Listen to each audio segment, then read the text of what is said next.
පහුගිය දවසක ලෝක බලවතාගත්තු තවත් පෙරලිකාර තීරණයක් ගැනයි මේ කියන්න යන්නේ. ඇමරිකාවේ පැරණිතම සහ විශාලතම ජාත්‍යන්තර මාධ්‍ය ආයතනය වුණු වොයිස් ඔෆ් ඇමරිකා මාධ්‍ය ජාලය වහලා දාන්න ඩොනල්ඩ් ට්‍රම්ප් ජනාධිපතිවරයා තීරණය කිරීම මුළු ලෝකයේම පුදුමයට පත් කරපු කාරණයක් වුණා. මේ තීරණයට අදාළ විධායක නියෝගයට මාර්තු මාසේ 14 වෙනිදා ඩොනල්ඩ් ට්‍රම්ප් ජනාධිපතිවරයා අත්සන් කළා. වොයිස් ඔෆ් ඇමරිකා මාධ්‍ය ජාලය තමන්ට විරුද්ධ ප්‍රතිපත්තියක් වගේම රැඩිකල් ප්‍රතිපත්තියක් අනුගමනය කරනවා කියලා තමයි ට්‍රම්ප් මීට කලිනුත් චෝදනා කළේ. ඇමරිකානු ජනමාධ්‍යයේ තිමිරිගය විදියට හඳුන්වන මේ වොයිස් ඔෆ් ඇමරිකා මාධ්‍ය ජාලය ආරම්භ වෙන්නේ දෙවැනි ලෝක යුද සමය ගෙවී යන 1942 අවුරුද්දේදී.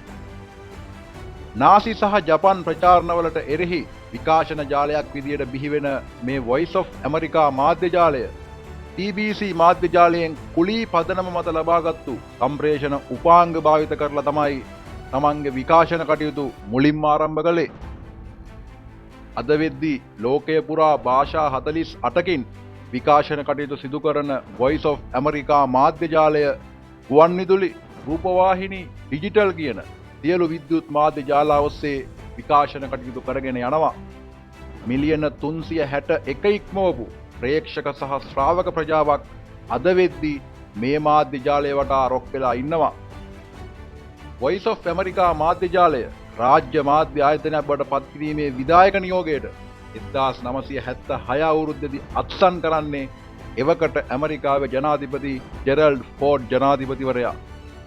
එතනින්දලා මේ මාධ්‍ය ජාලය ඇමරිකානු ආණ්ඩුවේ ෆෙඩරල් අරමුදල් වලින් තමයි පාලනය වුණේ.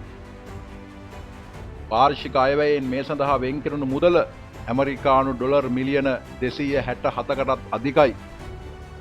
ඔය අතරේ ජනාධිපති ඩොනල්ඩ් ට්‍රම්ප්ගේ උපදේශකයෙක් විදියට පත් කරපු එලෝන් මස්ක් වොයිස් ඔෆ් ඇමරිකා ඇතුළු තවත් මාධ්‍ය ආයතන කීපයක් වහලා දාන්න කියලා තමන්ගේ එක්ස් ගිණුමෙන් පසුගියදා ප්‍රසිද්ධියේ ඉල්ලීමක් කරලා තිබුණා.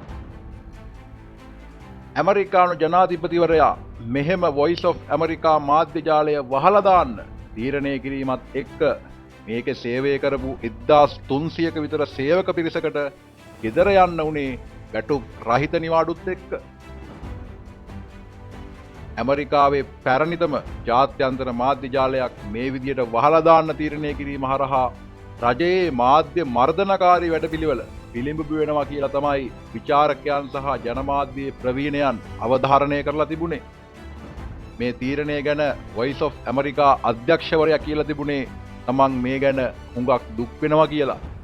1942 ඉඳන් අවුරුදු 83ක ගමන් මග ඇතුලේ මේ නාලිකාව නිහඬ වෙන්නේ පළවෙනි වතාවට. මෙය නැවත ආරම්භ වෙන්න ඕනේ. එහෙමයි ඔහු කියලා තිබුණේ.